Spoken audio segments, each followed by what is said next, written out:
Have you ever wondered why your life feels heavier than others? You do the right things. You pray. You try to live with integrity. Yet your path feels steeper, your battles harsher, and your pain deeper. Let me tell you something, it is not your imagination. Those who are chosen by God often carry storms the world cannot understand. It can feel as though a target has been placed on your back. But if you recognize this feeling, perhaps you are one of those set apart, marked for a higher purpose, crafted for something beyond the ordinary. Here's the paradox. Being chosen does not mean an easier life. In fact, it often means walking through valleys that test the core of your being. Trials that feel like punishment are, in truth, proof of your calling. These struggles do not break you. They remake you. They strip away illusions and force you to lean not on the applause of people, but on the quiet approval of God. Maybe you have cried alone at night, wondering why suffering clings so tightly to you. Maybe friends drifted away for no reason. Maybe you feel like you carry a burden no one else can see. If so, hear this: you are not cursed, you are not forgotten, and you are absolutely not alone.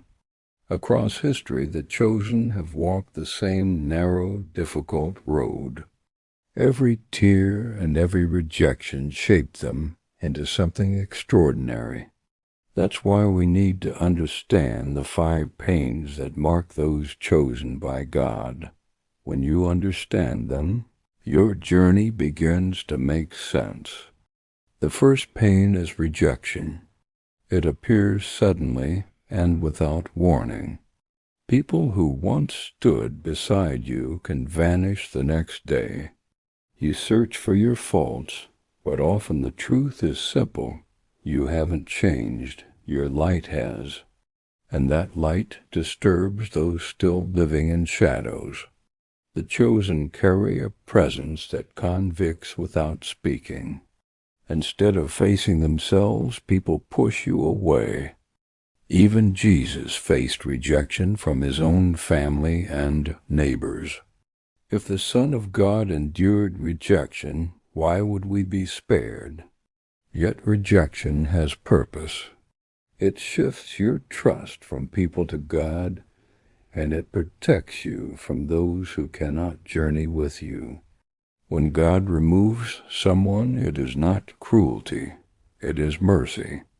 Release them and trust that God is making space for what is meant for you. The second pain is loneliness. It is a loneliness no crowd can cure. You can sit among family, friends, and laughter, yet feel an emptiness inside. This loneliness comes not from the absence of people, but from a difference of spirit.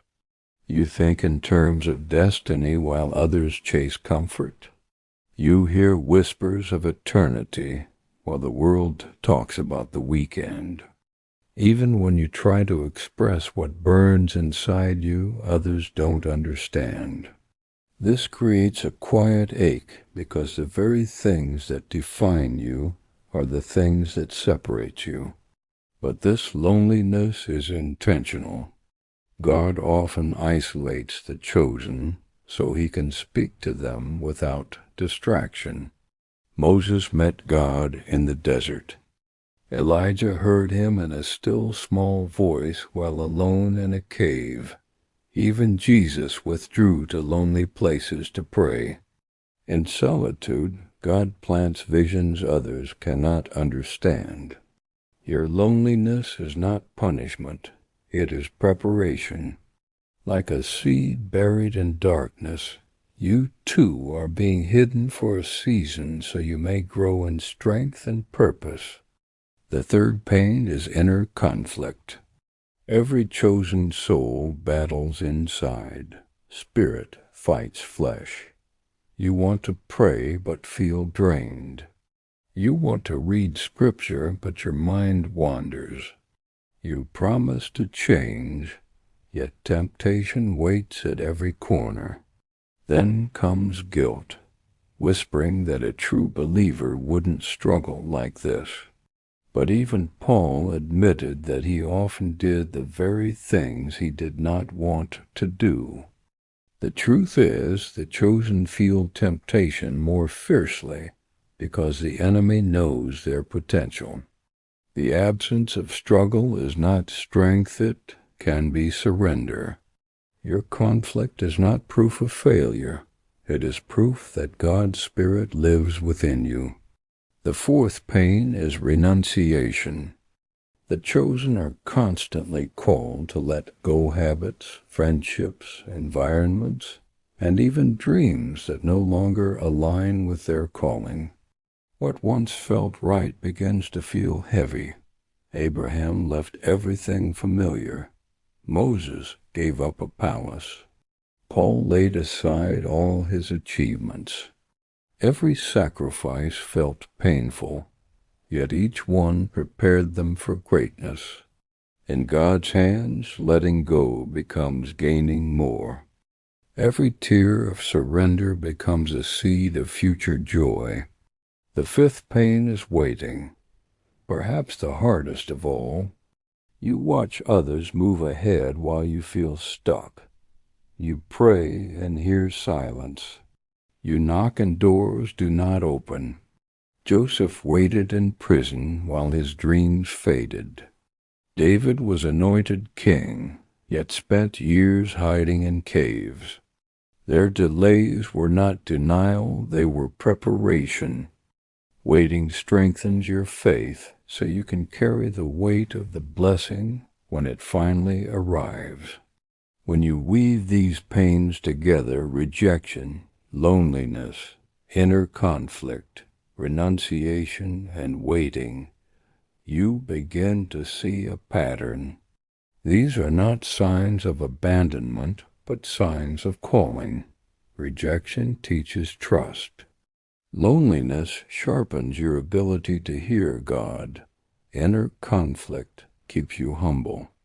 Renunciation frees your hands for greater blessings. Waiting builds the patience and strength you will need for your destiny. Your journey may not be easy, but it is sacred. While others chase comfort, you are being prepared for purpose. While others skim the surface, you're being called into the depths. One day, every tear will make sense. Every rejection will reveal its purpose. Every lonely night will show its fruit. And when the promise comes, you will look back and say, it was worth it. If you feel different, misunderstood, or weighed down by invisible battles, remember this, you are chosen. And the chosen do not walk easy paths. They walk meaningful ones. Do not give up. The best is yet to come.